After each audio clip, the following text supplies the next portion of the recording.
You started out.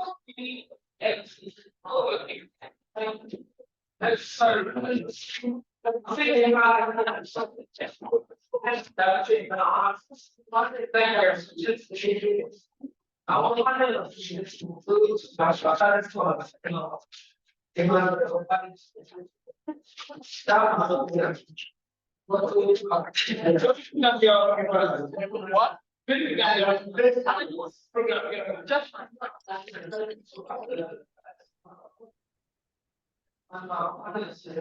Share, you can talk to my. Okay, hello? Hello? Hello. Hello. Hello? Hello? Hi.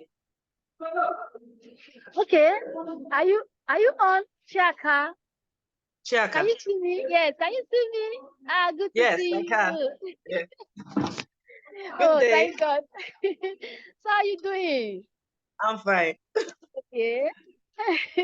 We just wait a little for others to join us. No So we are problem. supposed to have started now, but let's just wait for them a little. Okay. So did you check the final stuff to know if it's correct? Because I checked it, it's 23rd. It's 23rd. Yes, it's 23rd. Are we? Okay. I will show you what maybe I'm the one, but it's my alarm that showed me that it was 23rd. 23rd. Okay. Sorry, please. No problem. Okay, Zainab is joining us. Hello, Zainab. Hello. Let's just wait a little. I think she will send it.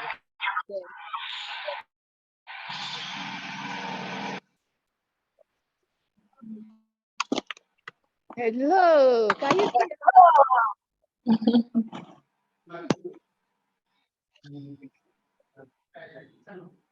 Can you hear us?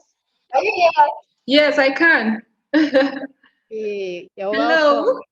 I can hear you. Thank you. Yeah. Good to see you. Oh, thank you. Good to see you too. You're welcome. Okay, let's just still have some time let's wait for a bit for Dr. Odun Orumolade, the last person. Let's wait. When she joins us, then we can continue. But can you hear me very well? Okay. Yes, I can hear you. Okay. Or is it I can echoing? hear you. Okay.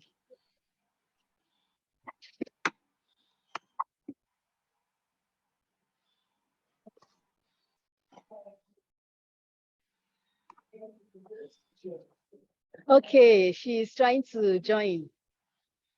Hello, doctor. Hi. Good to see you. Also, Okay, that's good. I'm so happy that we have all joined. You're welcome. hello everyone. I saw Dr. Zainab a second ago. Yes. Yes. Hello. Okay. Good afternoon, everyone. You are welcome to this section 6A of Gendering African Arts. It is a conversation with African women artists and scholars. I'm Angela Olisamo Oshokuru. I'm a lecturer from Department of Creative Arts from here, University of Lagos. And with me today are some incredible women scholars that we are going to talk, chat, on a round table to discuss scholarship and know some things about them. So with me here is Dr. Odun Orumolade. She's from Department of Fine and Applied Arts, Yaba College of Technology, Lagos. She's a multidisciplinary artist and academic who explores transdisciplinary approaches in research and collaboration. Her interests include practice approaches, creative engagement, navigation influences, and participatory practices as intervention in spaces. She has served as coordinator for the UNESCO/UNESCO Center for Research and Sustainable Development, Sub-Dean of School of Arts,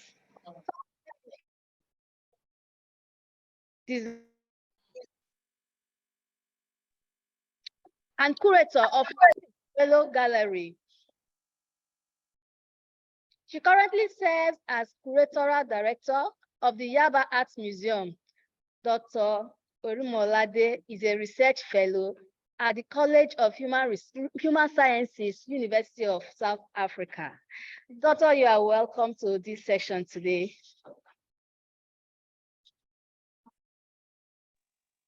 Thank you. Thank you so much. Thank you for having me. Sorry, I might put off the video so that the audio doesn't fluctuate on this end. No problem. But I would have loved to see your fine face. So we can see how you talk and react. Okay. All right. I'll try my best. Thank you. Thank you. Thank you. Okay. Secondly, we have Onodi Chiaka Adora from Department of Fine and Applied Arts, Federal University, Ndufu Alike from Ebonyi State. Her areas of specialization include textile designs, art history, African crafts, and three-dimensional additive technology. Nnodi Chiaka is a resource person for entrepreneurship studies, F9.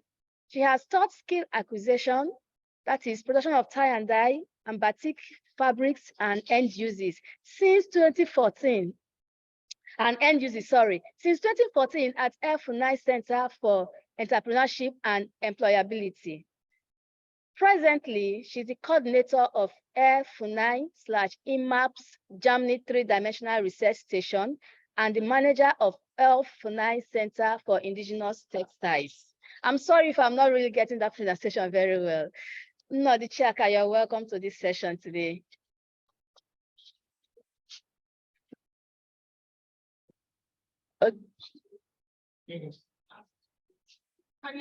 Please, can you unmute yourself? Okay, sorry. Thank you so much for having me. Thank you. It's a pleasure to be here. Thank you so much. Yeah. Okay, so thirdly, we have Bello Zainab. She's an academic staff in the Department of Industrial Design at Ahmadu Bello University, Zaria, Kaduna.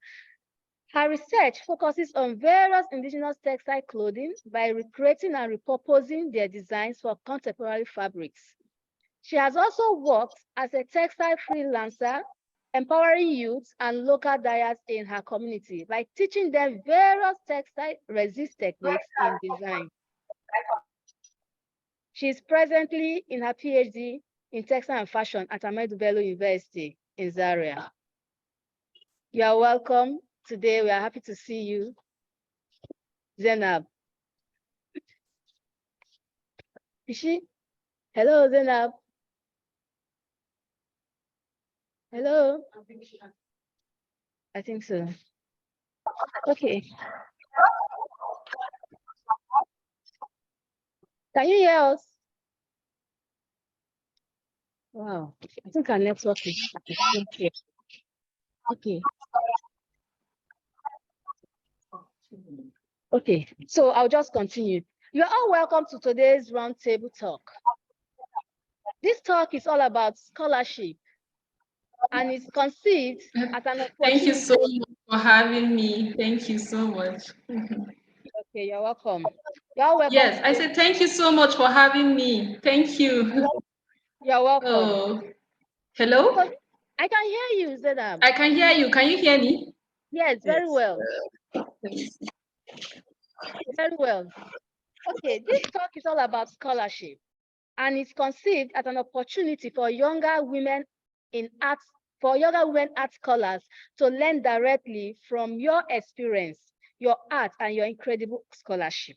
So that they're all welcome today, and I know they will have something to take home as they listen to you. Okay, my Thank first you. question is, you know, visual arts generally is a special course. It's a special course, and sometimes it's not easy to, end up studying it. Sometimes our parents will tell us, oh no, it's a no-go area. Sometimes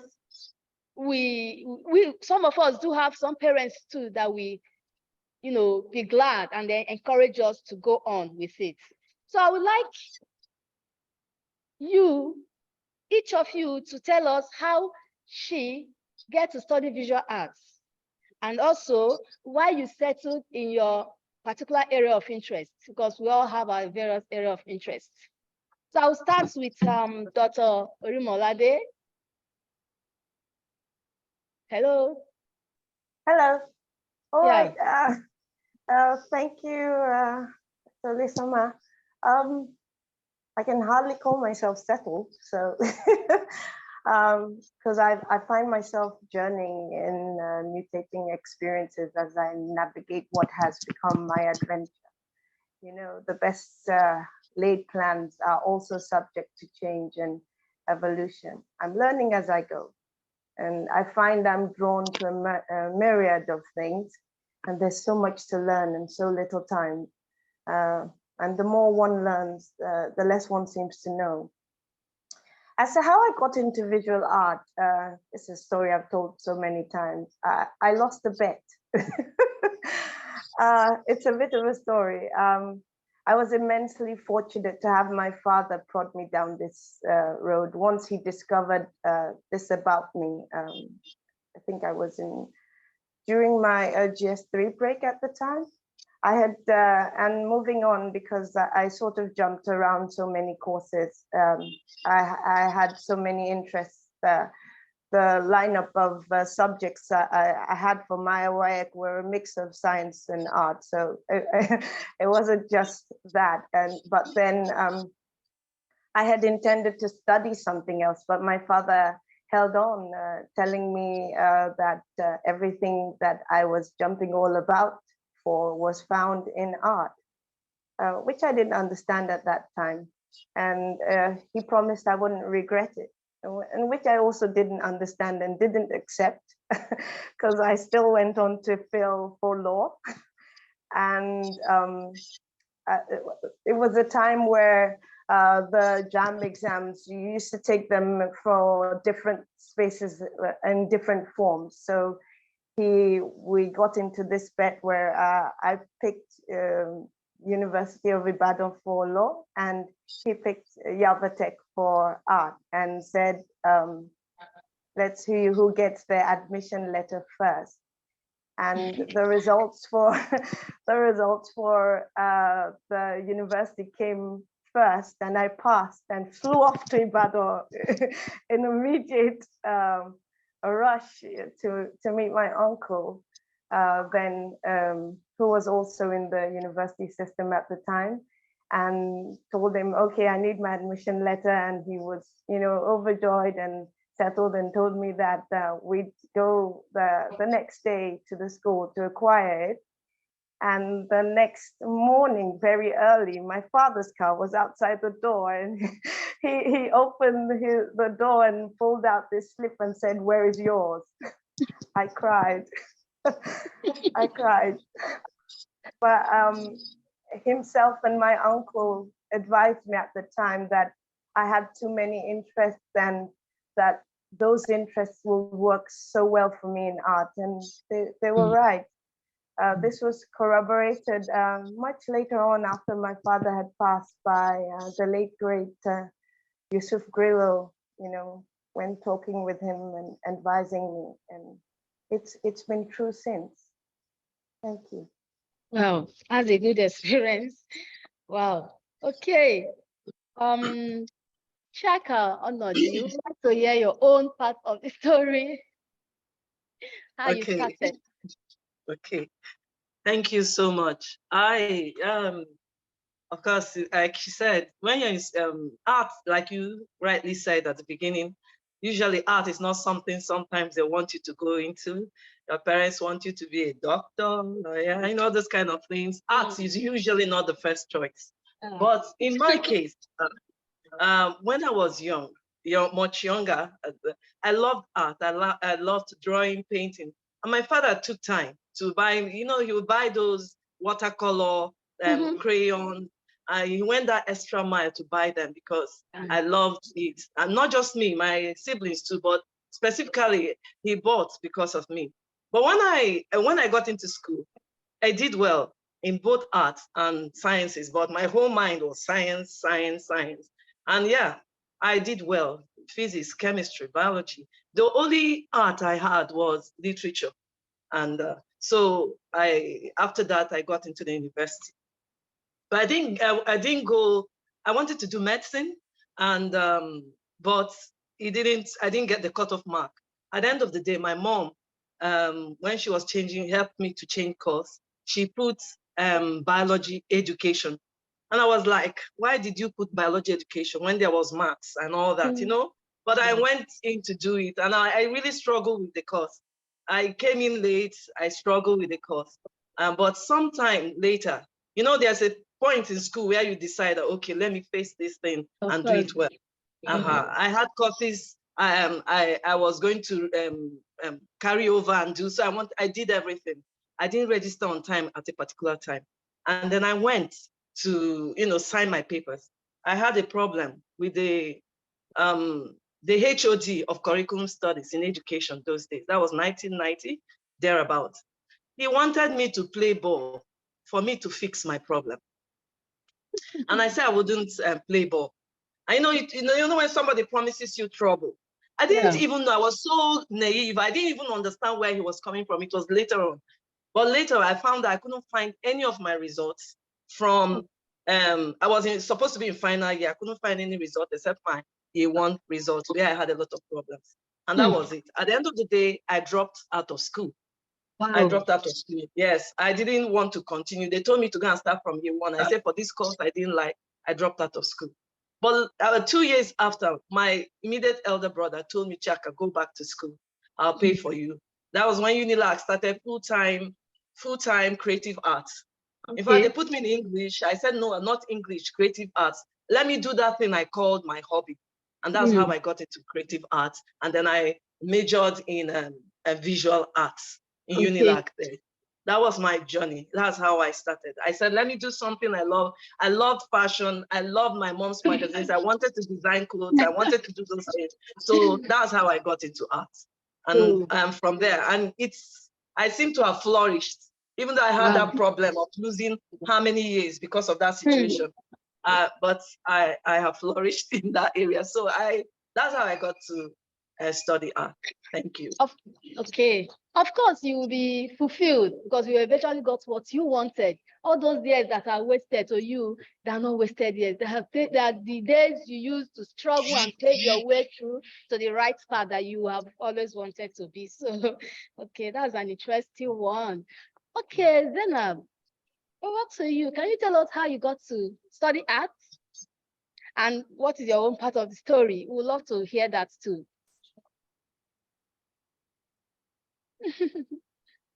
Can she hear me? Zainab? It's like she's having challenges with her network. Okay. I think I will just continue while she joins us. Okay, Dr. Orimolade, your own interest and area is quite a special one. Zainab, are you with us now? Hello, Zainab. Okay, while she's getting settled. Can you hear us now, Zainab? Hello, okay, Dr. Orimolade, let me continue with you. You know, you are into this multidisciplinary artist. You are a multidisciplinary artist and academic. Okay, and this your area of interest, a special one that, you know, we want to know what is really all about. And we might have some young scholars, young artists that have something like that close to, or something like that, nothing it, but don't really know how to go about it. I would like you to throw more light in this your different areas of specialty. Tell us what it's really all about. All these navigation influences, creative engagement. Okay, I know of that, and influences and participatory. Please tell us more about it. We'd like to know. All right. Well, for training, I started out with general art. Then I did the specialization in painting. Then I moved back into open visual arts as I went for postgraduate studies. But then this is the thing about me. I sincerely abhor straitjackets. I like to explore a diverse range of activities that integrate multiple disciplines, fields of studies, artistic practices. They're driven by a desire to work outside of traditional boundaries and explore new ways of thinking, creating, collaborating. I like investigating various topics, themes, and concepts from other disciplines to explore these connections, their intersections, and in this possible openness. Coming from a world of make and do, and having many interests, you're told a lot to one thing, when sometimes you're asked, so what do you do? And then you respond, maybe you're a painter, you're a textile artist. Yes. I just respond that I'm an artist because I do too many things. And but the only thing is that for everything I do, you would know what my interests lie in. I'm driven by curiosity, and I find categorizing limiting. As a result, this is why my practice has become multidisciplinary in nature, in entering into approaches that lean in towards exploration of human behavior and tendencies, their orientations and interactions. These things lay in all sorts of things, not just in the social.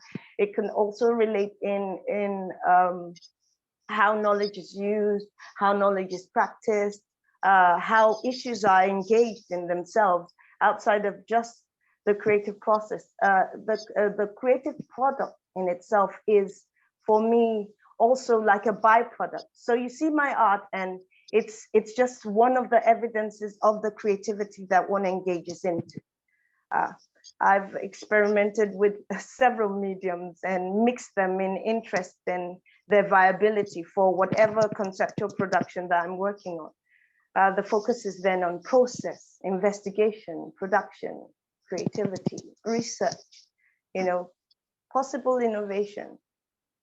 I like seeking this, how to synthesize, synthesize different kinds of knowledge and methodologies, and how those might, function in bridging gaps that probably weren't even seen before, and creating spaces for holistic understanding.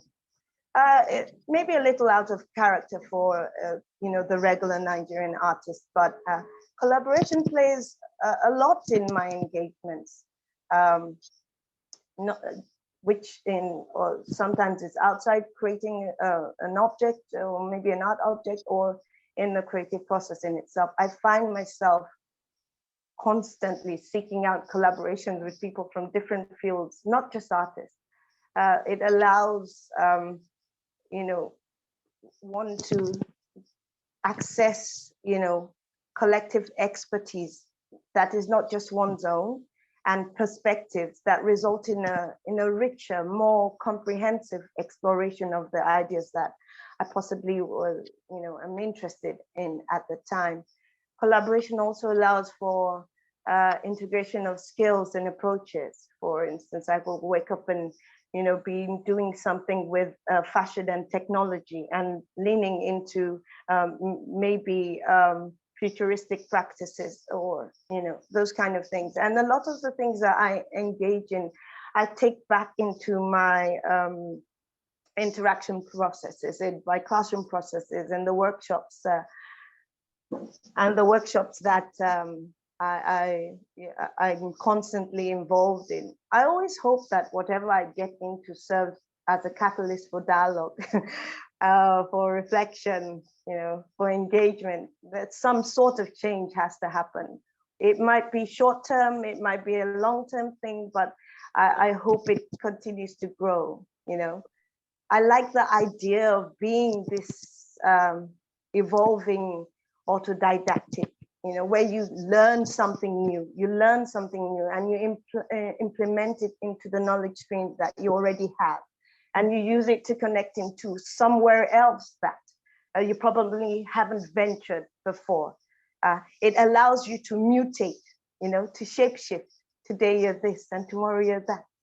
And everything ties together with a focus on, finding the relevance in the spaces that you're working with. In this way, you can deal in the past, you can work in the contemporary, and you can also be visionary. This year alone, I have moved in spaces of health and art, pre-transatlantic slave history, environmental pollution, the theories of not knowing and shyness, static and nomadic horizontal creative learning initiatives. I've dealt with planetary thinking. I'm constantly in issues of sexual harassment and gender-based violence. I'm also dealt with contemporary decoloniality practices in heritage management. And I am actually sort of in the beginning of something on the Yoruba diaspora and archive connections for contemporary civic engagement. So maybe instead of calling me a color, maybe color blue, you call me a kaleidoscope. So I don't know what else is coming, but I keep my seatbelt on. Wow. I have been to some of your solo exhibitions. Oh. In fact, I can testify to what you're saying. I was forced to ask, is she a visual artist? Because you performed that day wonderfully. Say yes, and I went through. I was impressed. I was impressed. Well done. Oh, thank you so much. Thank you so much. Okay. Doctor, okay, Zainab, can you hear us now? Zainab, can you hear us now? She sent a message saying she can't hear. Yeah, and So we're trying to work on it. I thought she said it's okay that she has. She said, okay. Zainab, can you hear us now? Hello? Oh God, I'm not really happy that she can't hear us. Is there a way you can work on that? It's from her end, and she can't hear us. Please. Okay, please, maybe you can just help me tell her to leave and join again. Okay, let's not take much time. We'll move on to Nodi. Or please, Nodi. Nodi. Okay, Nodi. Okay. You have been able to blend multiple obligations, as a woman and mother, teacher, creative, and a scholar. In essence, what does it mean to be a woman, an art scholar, and an artist globally identified in your own area of interest? What does it mean to be a woman, a scholar? Okay, thank you. Let me hope that I answer the question exactly as you mean it. I know you explain it. But as a woman, generally, we have multiple tasks to handle. You have the home front. Okay, one, you as a personal person, as a personality of your own, and we have a society. Sometimes you see the women, your role is try to be played down. It's getting better now anyway. But I've never really been intimidated by the fact that I'm a woman. Yeah. I grew up in an environment. My father brought us up, my brothers together, and there was no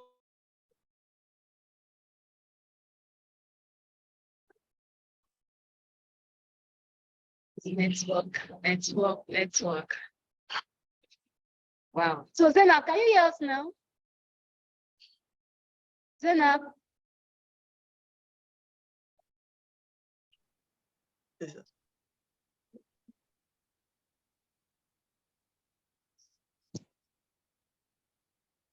Oh, so, okay. No, you can continue. Okay. Okay, so, Okay. no, can you hear me now? I can hear you. Yes, please continue. Okay, so because of the background, I don't feel intimidated, as a woman. I just feel you can express yourself. And so, so that is one. Then secondly, as being able to combine being a woman, being a scholar, being a home person, God just created women to be able to multitask. I think so. There are times while in school, I got this when I got into teaching in the university. I of course, excitement. I got the job, everything. I started doing, everything I have to do and all that. Then I think where my pressure started, one of the places my pressure seemed to have started was when I brought my mom. Okay, should I go on? So when I brought my elderly mom to stay with me and she was sickly, for me, it wasn't a problem. In fact, it was better for me that I brought her to stay with me so I could, take care of her. She was with me, I could take care of her and do what I had to do. But that home front, having to take care of that, was great. But then, I don't know, life, as you go on with life, you find that you can actually do these things. But when I started getting responsibilities in school, beyond just my teaching, maybe take an administrative. At first, I thought I couldn't do it. The first time they made me an exam officer, I told my HOD, I said, I have this problem, my mom, all these things, I have all these responsibilities. And I was taking many of the textile courses because we didn't have enough lecturers. And I was, I cried in his office that I might not be able to handle this. But he just said, no, Chiaka, it's you that we want to do this thing. And I made up my mind to do it. Before I knew it, I was doing it seamlessly. I could combine everything. I could do that, I could do this. I don't know. I don't know how the human body, or just, I don't know, whether as a woman, you find yourself being able to combine all these things. You just handle it. I said, okay, I will do this. I just went into it. And there was even the responsibility of, setting up this Akwete Center. The former vice chancellor said, look, get this thing done. We need to bring in our traditional fabrics into the university system, get this thing done. And it's a project that I was given to. I decided to go into it. I made the contact again. We brought in this lady to help and we set up the place. When you look back, you just wonder, oh, I was able to do all this. Yeah. And then the 3D thing that came too through a former student. He asked me, do you know this? I said, yes. And it's a kind of the 3D additive technology. It was something new and it is something now.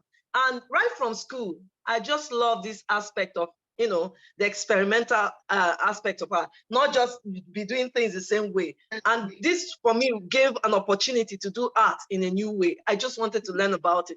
And that's how I got into the 3D technology stuff. And I brought in this collaboration between my university and the IMABS Institute in Germany. And so that's how all these things came together. And to tell you the truth, I've been able to put them together. I don't know. I've been able to do all of them together. So I believe you don't limit yourself. Sometimes we limit ourselves. We have capacity sometimes we don't know we have. And maybe sometimes the background we come from that tells us that you can't do it, or maybe you're a woman, or as a mother you have to, you can't. It's not true. You can have a balanced life. There's a way to, I listened to the first day of this conference about time management, trying to, you are talking to scholars, Learn time management, know what you are using your time to do.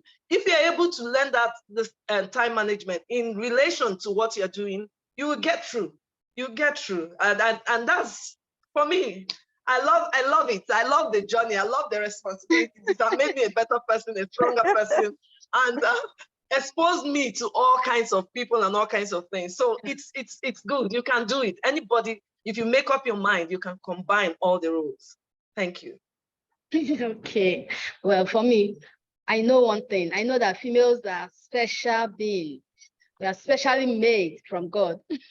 So this world, as far as you tell yourself and you are willing to do that, yes. you will always yes. go all the way long to get it done. Yes. Then, can you hear us now? We can't hear you. Unmute yourself. I can hear you. I can hear you. We're happy to see you. Happy to welcome you back. Okay, fine. Oh, thank you. Okay. I will just go straight to ask you how it has been as an artist. How did you get to study visual arts? I've heard from Dr. Odu and Dr. Chika. I don't know if I'm pronouncing it right. Chiaka. Yes. Chiaka. So it's somehow similar, but in a different context. Hello. Because I'm from the north. We don't welcome, even right from the grassroots. Can you hear me? Go on. Yeah. Yes, go on. Okay. So here in the north, we hardly welcome with visual art or work of art. So the thing is from the grassroots. Most of let's say in our secondary school, visual art was an option. So we can either choose like visual art or technical drawing. And most of us, because we are from the north and we don't understand what visual art is all about, and we frown against some things that they are doing. Please, can I see that question? We can hear you. Continue. She can just offer culturally and religiously. So we tend to take the other.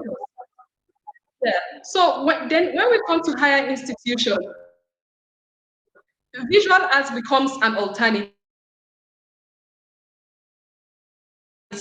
So it was an alternative for me because you applied for. So what I applied for, not something I wanted, because you were given this, you try and embrace what you have been given. So when I find myself in this particular kind of space, I tried to learn what visual art was. It was a difficult process at the beginning, but gradually passionate about, because I specialize in this step I have taken.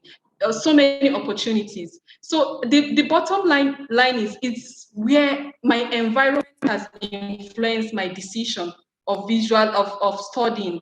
It has influenced other women's decision, other people's decision, because they tend to it's not something they wanted, but they tend to accept it because they find themselves in that environment. So some of them, at the end of the day, they leave the course or they continue. So that's how I find myself studying visual arts.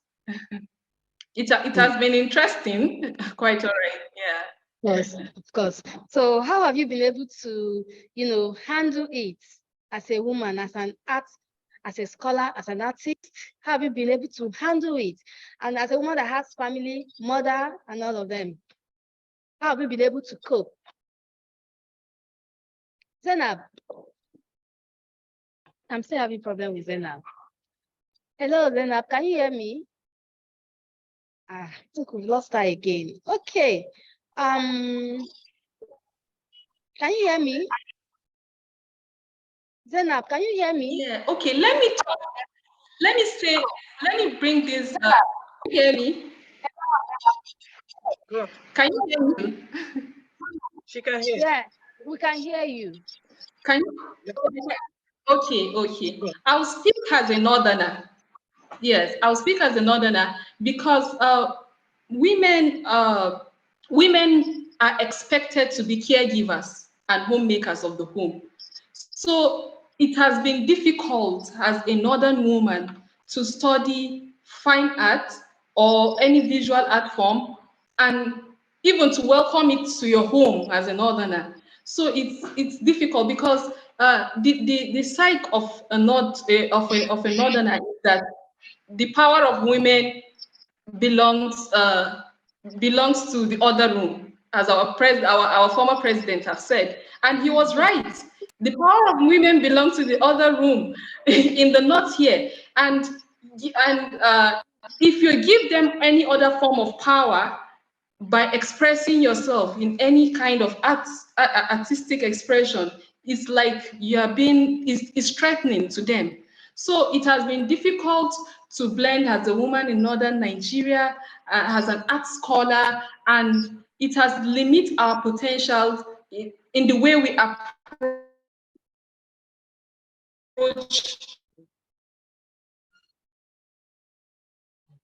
artwork. We can't express our forms that they'll say don't be don't do not use human form. You have to go very abstract. You understand? So all these things has limited our area, and it has limited the way we express ourselves, and also cultural factors. A woman is not supposed to go out. She belongs to the other room. She belongs to the kitchen. She belongs to. So there are so many factors that has caused that has oppressed women, but the religious factors has only repressed women.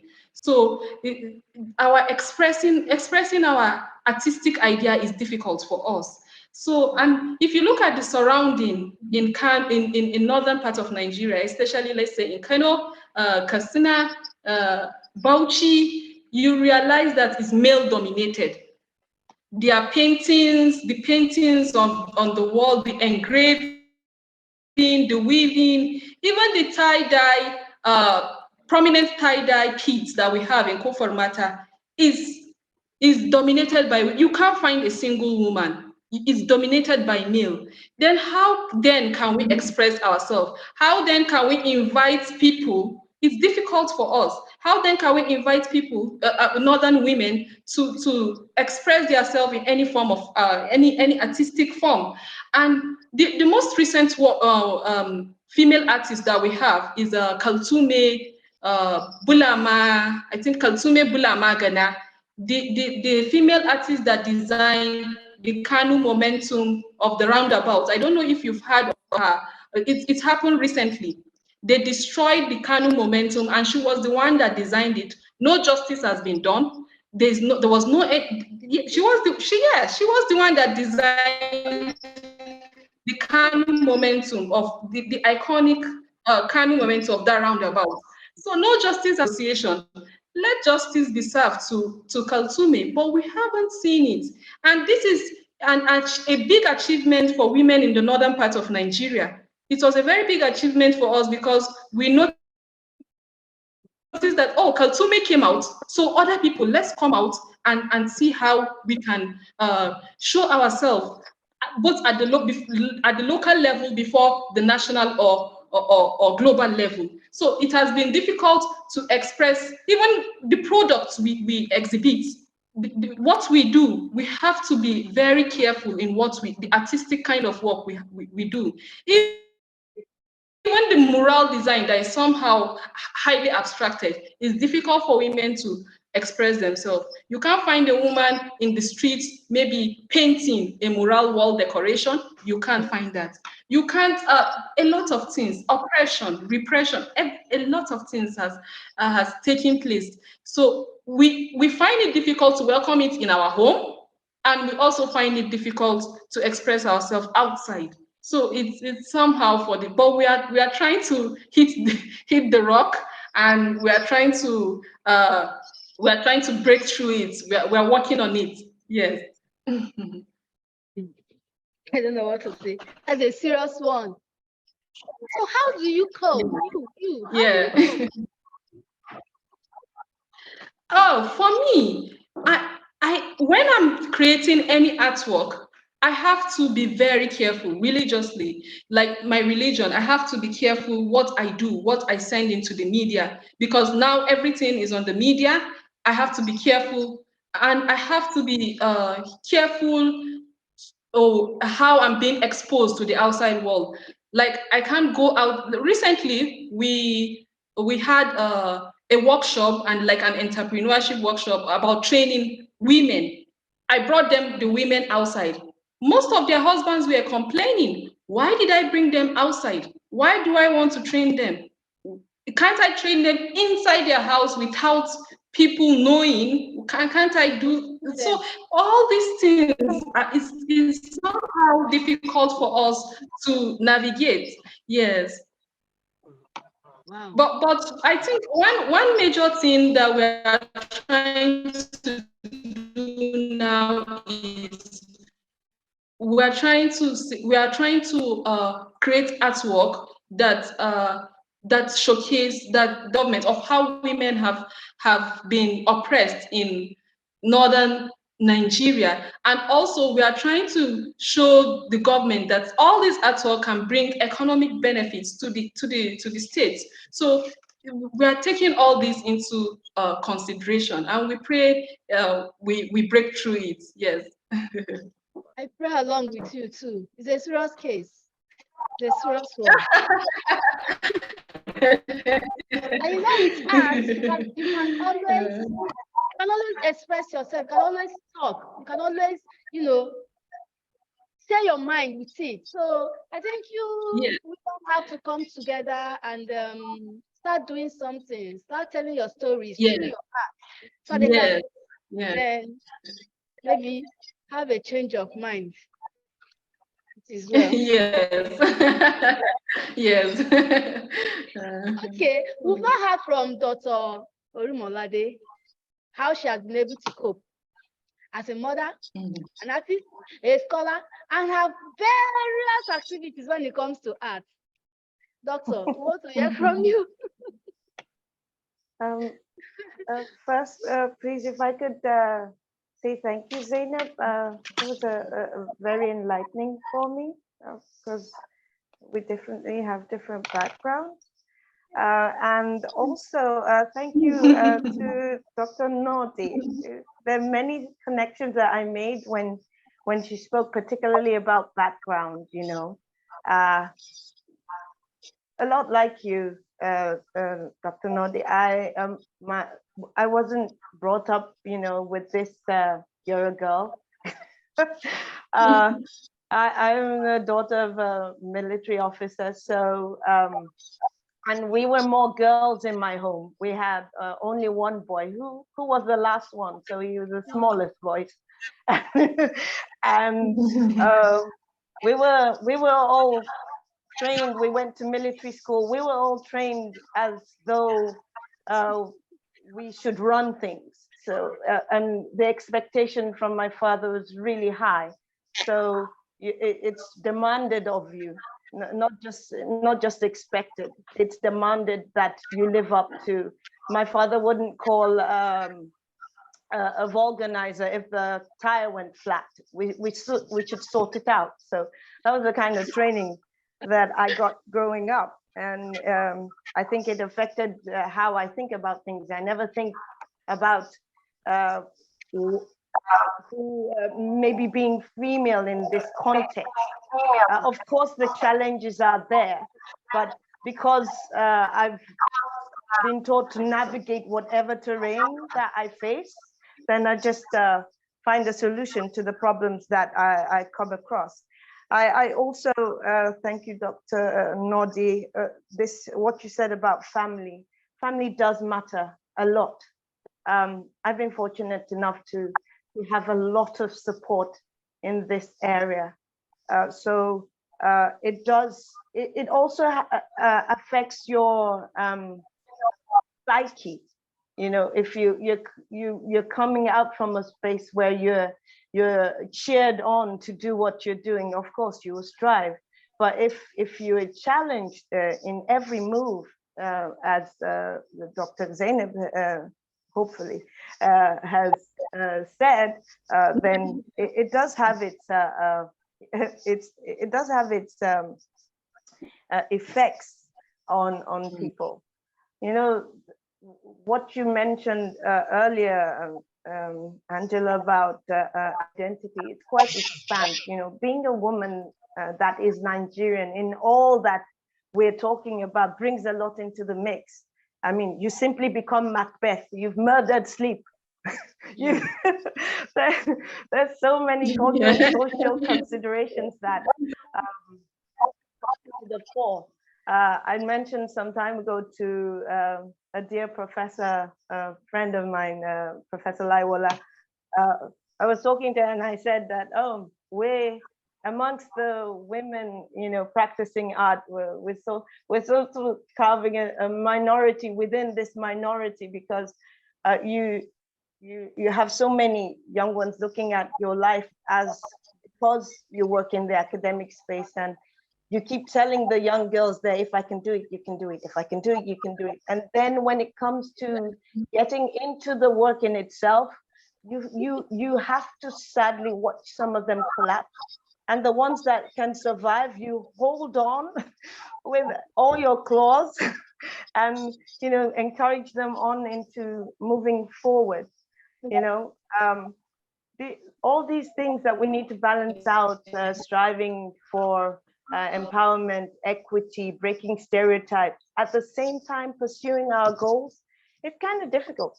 You know, as a scholar, the things that you have to balance, your academic commitments, as Dr. Nandi mentioned, your management issues, you have to prioritize some things because you do have contact hours at some point.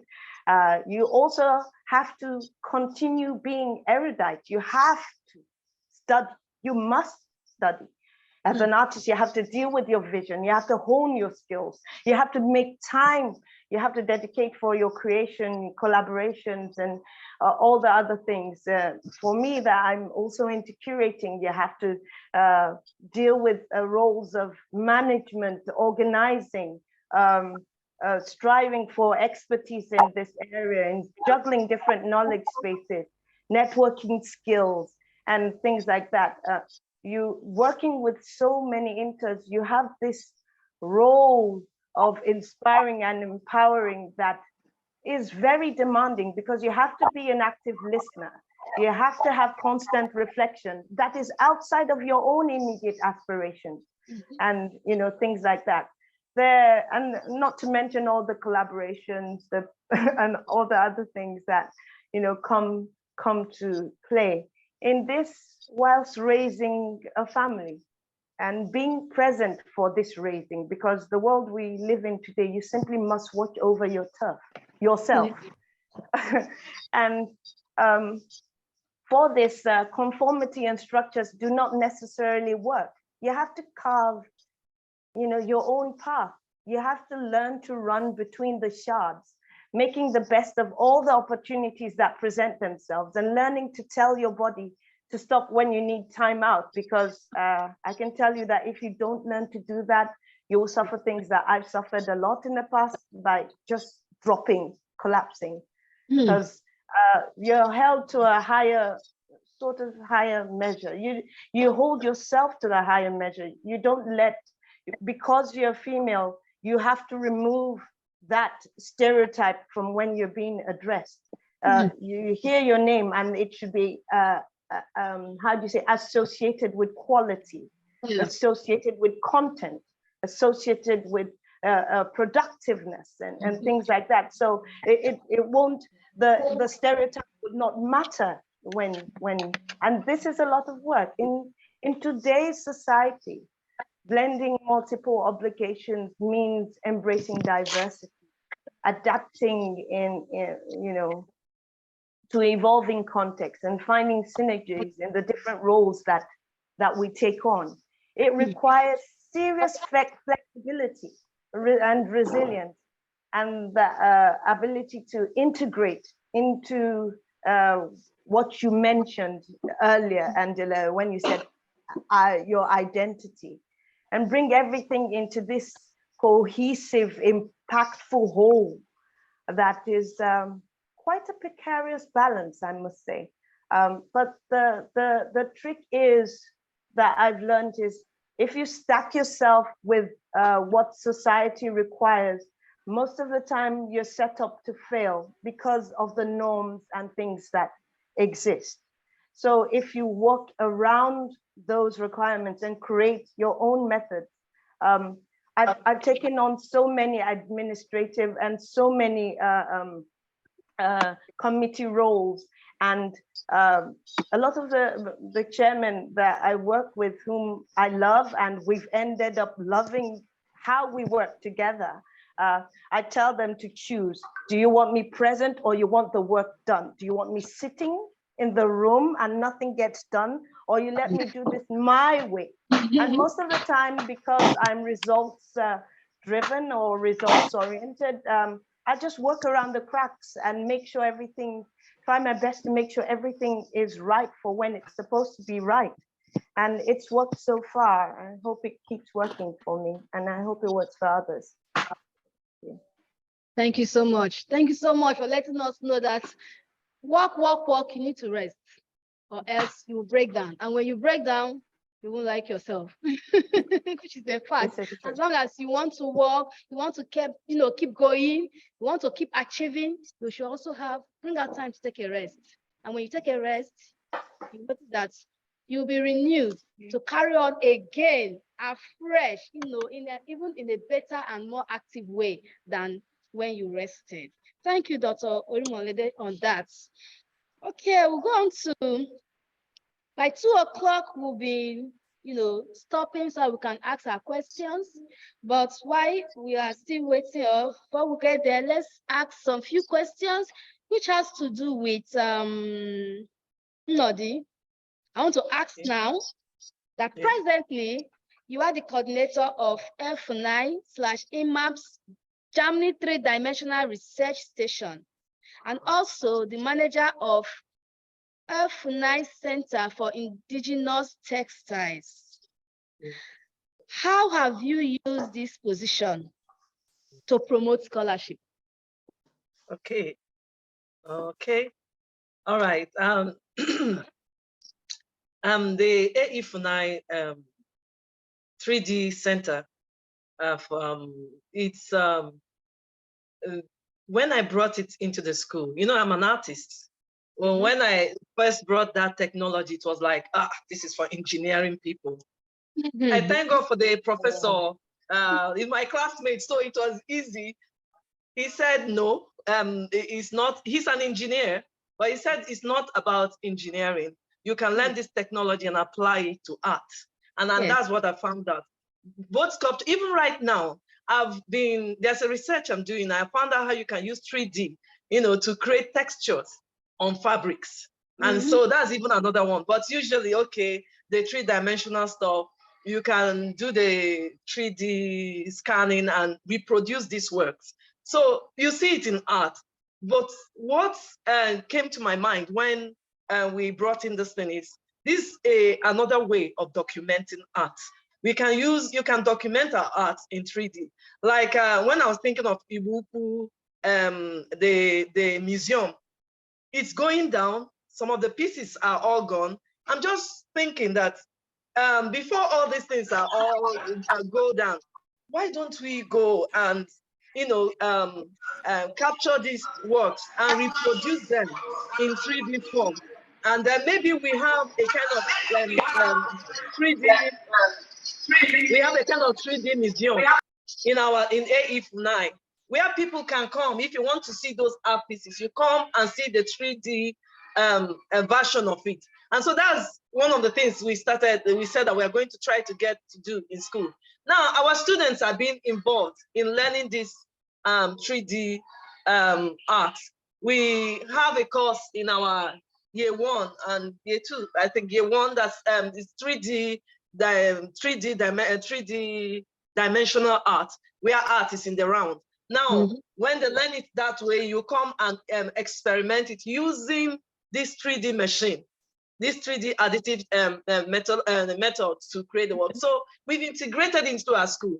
And then the French government, when they came, the French embassy, they wanted to establish this Fab Lab for several schools. So when they came to our school to check, they came to our 3D research center and saw us working with this machine. So they said, oh, since I think one of the things that helped us that because we have started using this technology, they brought this in a bigger form into the school. And so that Fab Lab is used by the engineering and mechatronics students. But they also connect us. We work together in collaboration to make it function. Because 3D is it's not really just about engineering. It's a new technology. Engineering people are learning it, art people are learning it. You can use it in different fields, even in the medical field. In fact, the professor that brought it, he wants to see it work very well in this place, in the medical field, because you use it to produce prosthetics, even dentition, and many other things you can use 3D to do. So we are in the process. We have the 3D station, and thank God that Vice Chancellor is very supportive. We have a lab for it. We have 2 labs, the Fab Lab and this, so that our students can get to know this. So that's that one. Then the indigenous textiles, which we started with Akwete. The vision for that center is to bring in different traditional fabrics that we weave into the center. So is to preserve them. So we brought in Akwete. Akwete, in their traditional way, in the olden days, they are not supposed to teach that art. And that beautiful art is dying off. So the former Vice Chancellor made us bring it into the school. And now our students are learning it. We graduated 8 students, and all of them wove Akwete. You'll be surprised that art, they say that takes a long time. When you bring it to the school and teach the students, you need to see the works. I wish I could show you a picture. This set we graduated wove very beautiful Akwete material. The sets before that, in fact, this is our 4th set that are producing Akwete. And in that, our little, well, not so little, we have a building right now. We are trying to grow it.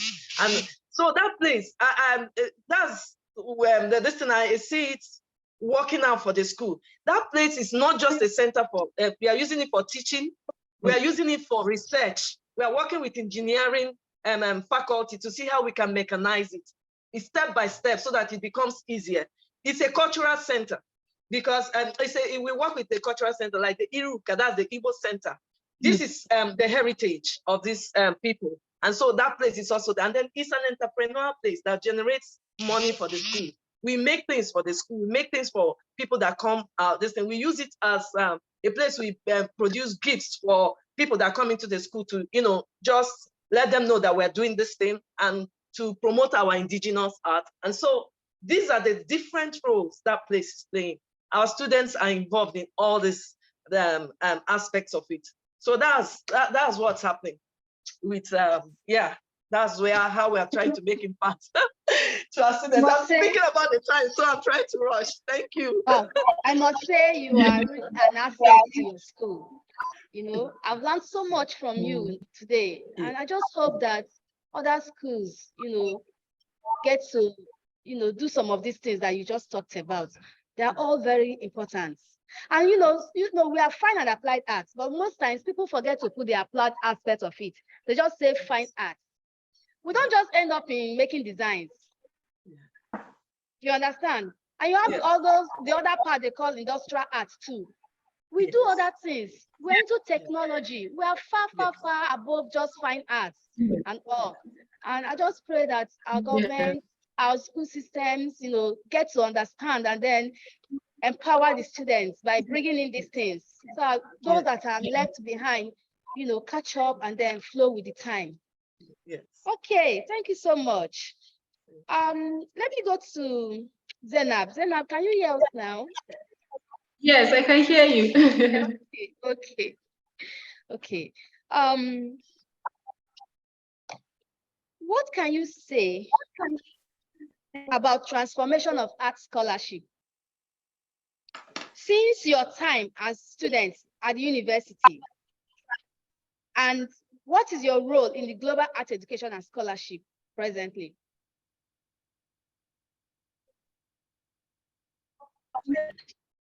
Can you hear me? Zena, I hope we've not lost her again. She's there. Oh, yes. Can you hear me? Yes. Can you Can I hear hear it me? again? Yes, we can hear you. Can you hear me? Yes, we can hear No, you. no. I'm okay. I'm good. I'm good. Okay. Should I proceed? Yes. Yes. Did you get the question? Okay. I understand the question. Okay, you can proceed. Okay.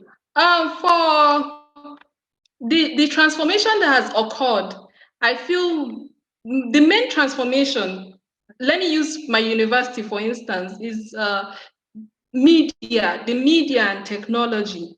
It has transformed the way students create design. It has transformed the way students produce design, and it has transformed the way students approach, that is the critical thinking of approaching design or any artwork.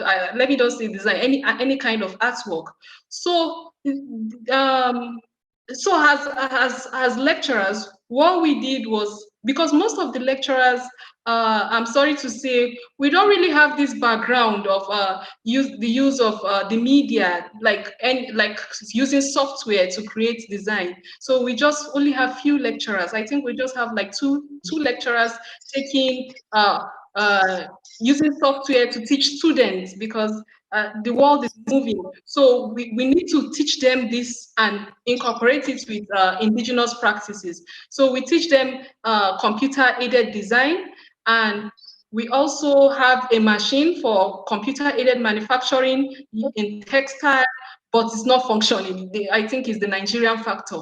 So all this software has changed the perspective. I'm not saying that technology is a negative effect, but it has changed their skill. From what I observe, it has changed their skill, the way to approach design, the way to approach any artwork. It has changed their creative thinking, because you can easily go to the net, fetch out, get an idea, and maybe develop on it, which is quite a good thing. But what we have back then, we have to think, create unique design, and you understand. So the media has changed the narrative. The technology has changed the narrative of in which artwork is being created, let me say consumed and produced. So and one other thing is also the mainstream culture. That is the ideologies of the mainstream culture. The mainstream culture, they have tried to like and distort our existing culture by pushing forward by pushing forward their ideologies. So it affects our artwork that has elements of indigenous, which is a very unique factor, that has that element of indigenous that have indigenous elements on it. So the transformation is so high. And but when we look at our students and we realize that, because most of them will be complaining, why are we not using computer? Other schools are using this. Other schools are using this software. Why are we? But we now try to create a balance. We do the indigenous practice. We do and we also do the yes, we also merge it with the other kind of technology, so that they won't lose touch with how creativity is supposed to be, especially the area of critical thinking in ideas. So, but what ABU is trying to do again is by exposing these students to the social media. You understand? Maybe if an artwork, if they produce any artwork, they try to let them, they try to show them that they can be self-employed. They tell them that put it on the media. Let's hear comments. Let's hear likes. How many likes did you have? How many comments did you get from this artwork? so what are people saying about it? Create a YouTube video to see how people appreciate our work. So that's also, we try to incorporate technology, but we're trying to get staffs that have this basic, that have knowledge on how to use techno. I think we have to come to Alex Ekweme. I think, is it Alex Ekweme, if I'm Yes, not mistaken, to learn about Alex 3D. Yes, we have to come there to learn about all the use of these 3D devices. I don't know how it is and how it works, but the only software we are using for now in textile is computer-aided design, computer-aided manufacturing. In graphics, we also use other software. In painting, also, we use software. And you realize that they paint within a twinkle of an eye using this software and create it in mass production. Then how authentic is that work? Where is the feeling, the touch, the feeling of that work? I'm not against the media, but I'm just saying that it is very challenging, and we find we are losing our skills, and the mainstream culture is they are not helping matters. They are trying to push they are trying to push forward their thinking, their arts towards us. So we at the end of the day we lose touch of our cultural of our indigenous elements. So Okay. that's Okay. yeah. If I must say, you don't have to lose your culture. All you need to do is just to balance it. You balance it because Yeah. you need the technology and you Yes. need the indigenous one. So let them have Yes. courses on that of the indigenous, and then let them also have courses on the technology, because yes, they have to hold on to where they're coming from and they have to improve as Yes. students. So that's true. balance it up. That should be the best. Yes. Yes. Okay. Okay. Let's go on to Dr. Orimolade. As a lecturer and a research fellow, do the same question. How have you involved or carried your students along over the years when it comes to scholarship? We want to hear your own aspect. That's a bit of a tall order for many years.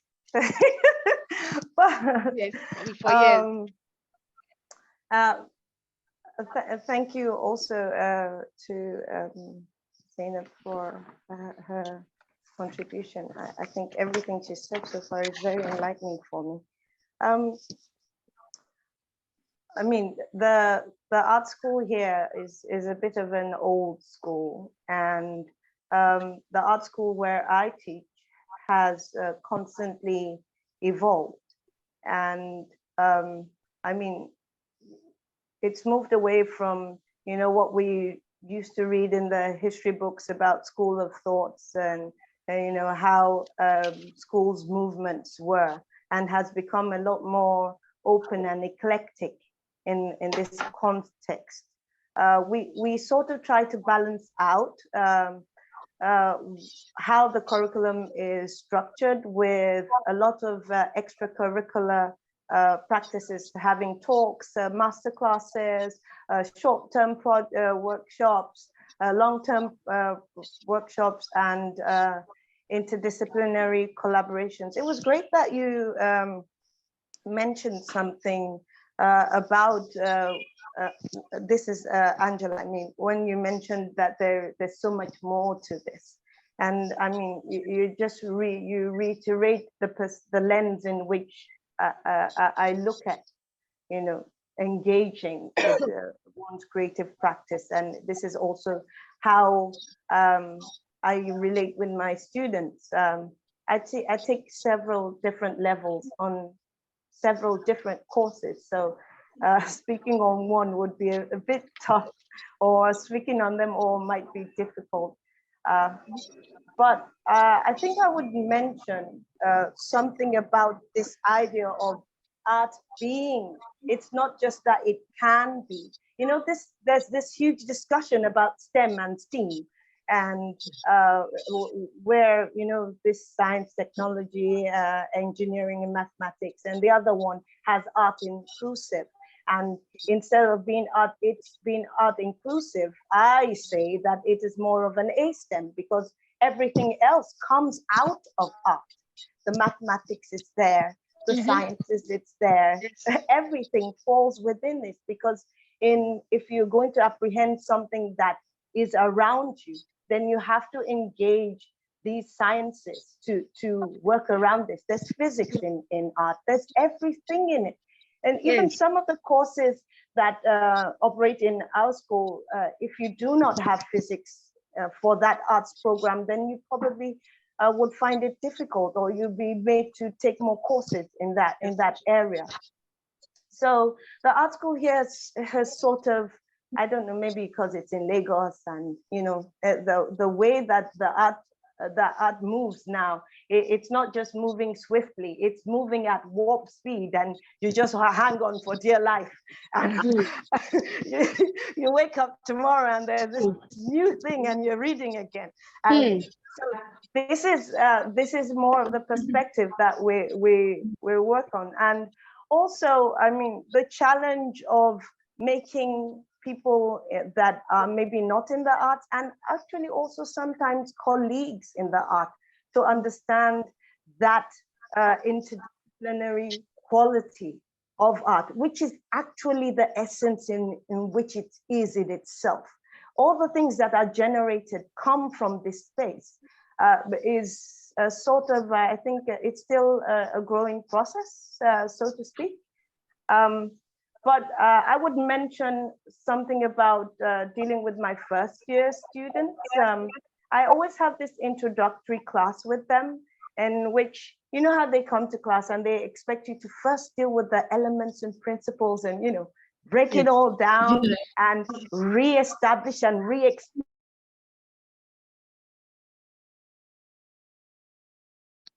No, what happened with you? You lost them.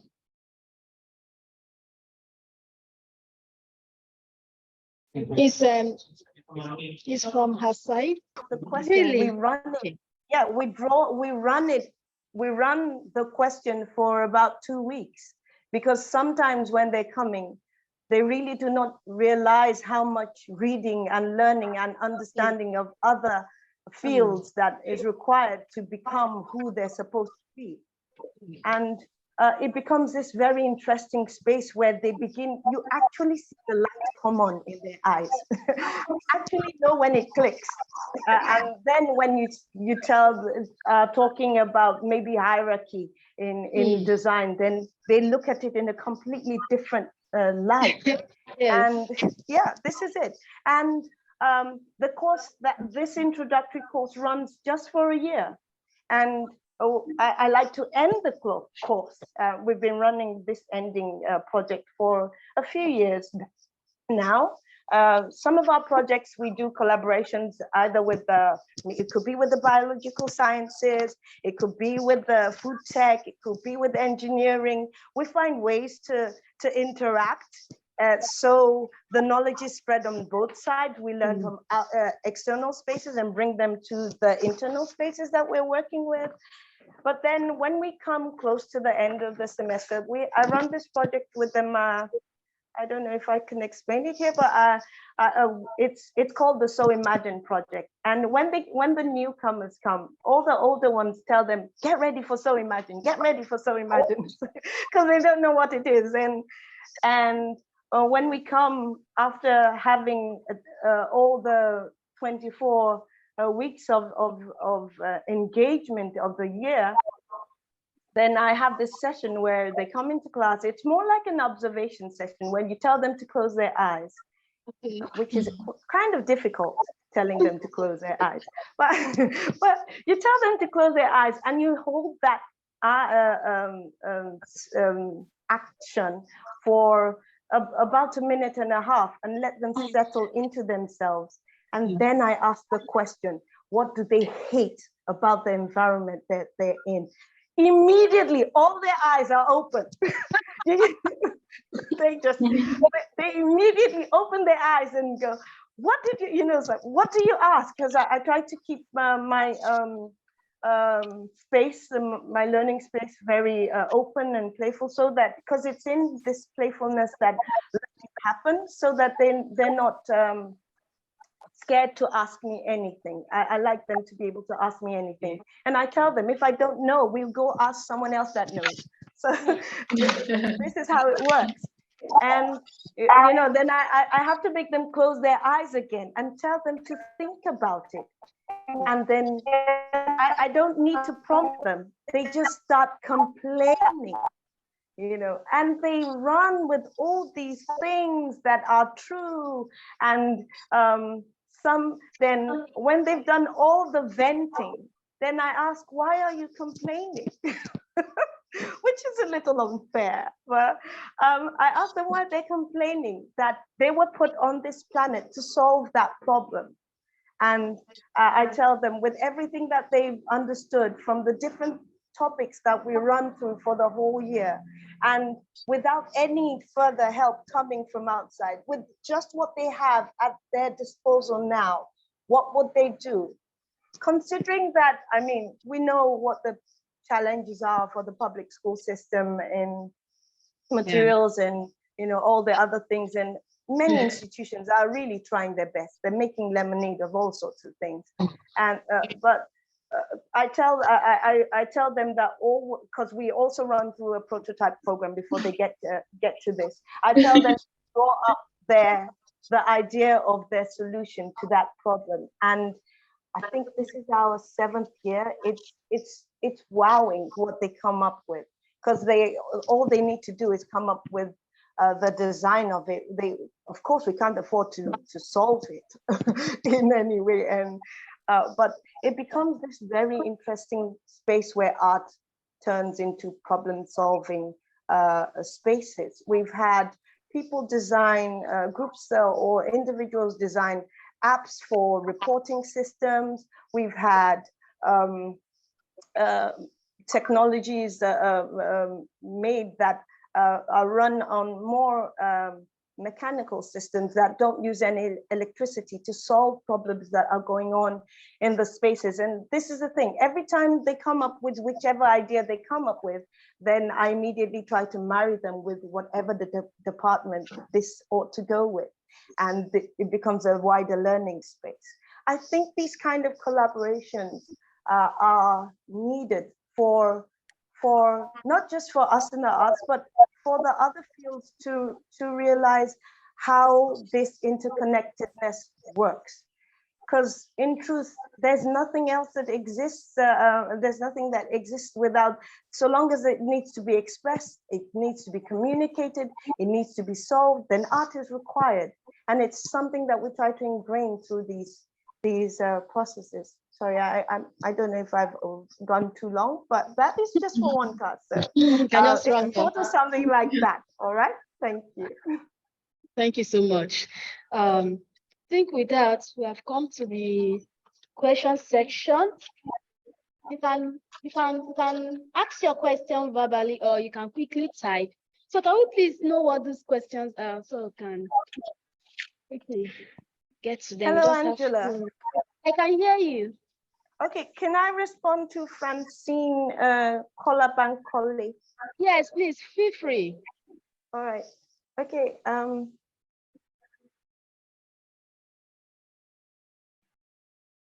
Now you're muted. Unmute yourself. We can't hear you. All right. Also, and also for the anonymous person trying to see my face. I'm sorry. I was trying to stop the discussion from breaking. Every time I put on the video, it breaks. So Francine, I wasn't asked to present images, but even if you're sitting where you are right there, if you just put in my name in Google, a lot of my work will come up for you to see. A lot of the practical projects that I run in exhibitions are personal research projects. And then I also like to do a lot of collaboration projects and a lot of workshop projects that bring in people from external spaces into, it could be into my learning space or into the collective learning space with other people. For instance, we currently have the LD interactive project, installation project running in the Yaba Art Museum. It's the project is it's actually a whole room that is in the School of Arts complex now. And for this project, the elements of the project are books. We were able to secure the collection from the Center for Contemporary Arts Library that used to be run by the late great Bissy Silva. And so this is her collection of books that many libraries do not have. And wow. I mean, I'm very happy that we were able to bring this into the learning space, because the School of Art here, where I work, is more of a studio space. So, and it also has its own library. So it's sort of this added oomph into what's going on. And a lot of the interactions that have been going on, because the installation project is open to everyone. It's not just for the students, it's open to anyone, and you don't need to come into it until it's deinstalled, because it's not a permanent installation. But you have access to so many art books, and I'm open to do research with anyone that comes in. I'm grappling with that right now. It's a little overwhelming, but and people come in from the arts, from outside the arts, and generate their own projects, you know, that come from learning or reading within that space, or having questions about things about art. And then we just look for a book in the space that works for this thing. And it becomes so something interesting. It's a collaboration that we're doing with the Center for Contemporary Art. And this is just one of so many other projects that I sort of get involved in. I also do, because the museum advocates against sexual harassment and gender-based violence, a lot of the museum is open to, the museum is also open to, sorry? No, try and right. run those. Yeah. All right, so like I said, if you just Google, you will, and then I'd send my email. You can ask any other question concerning my work. Thank you. So we have some questions. So who are asking directly? You can. Thank you very much. I want to appreciate all the panelists for their words of knowledge, but specifically to Dr. Chiaka, since she's closer to my side, kind of. I'm from Cross River State, so maybe it's closer. Okay. So much, I've heard so much in further part. I'd like to please ask for permission, number one, to access your email, but I will still introduce myself so we can continue from here. That's number one.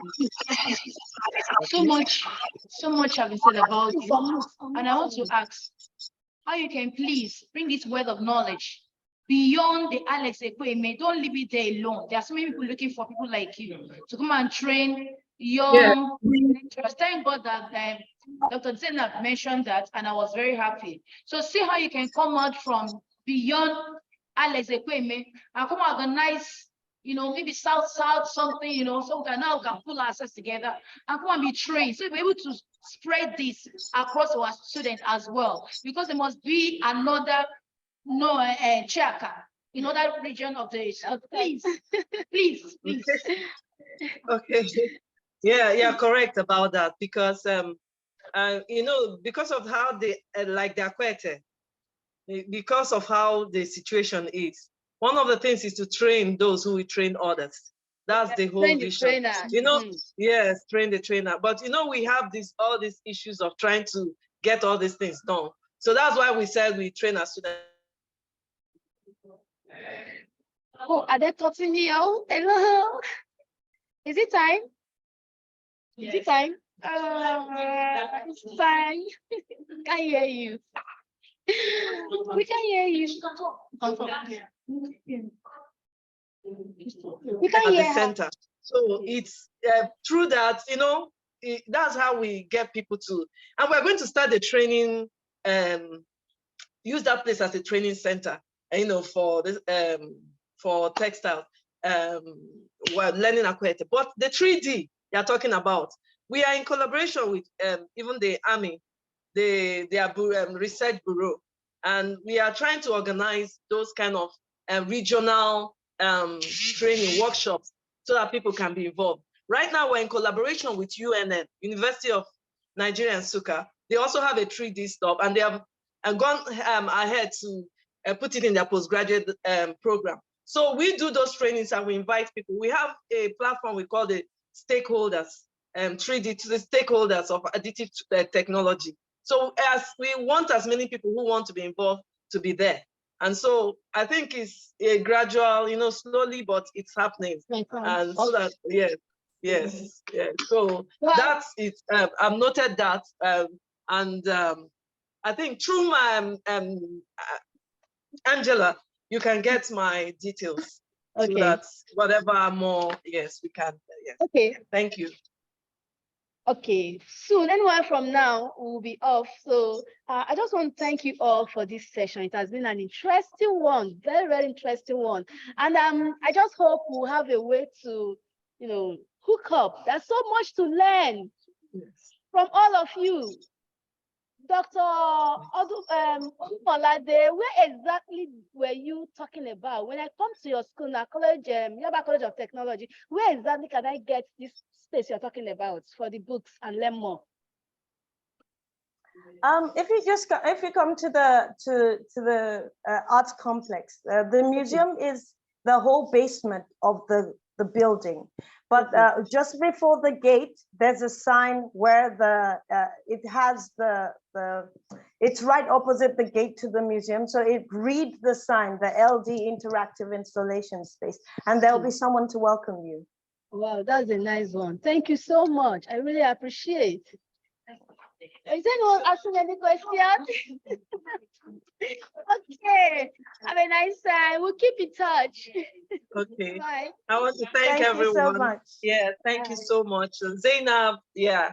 Happy Thank you Zainab. again. Thank you, Zainab. Thank you. Any other question they can send to our email. Yes. Okay, Definitely. Yeah, thank you. Okay. Angela, thank you. Thank You're you. welcome. Thank you. Bye. Thank you. Thank you all. All right. Bye-bye. Yeah.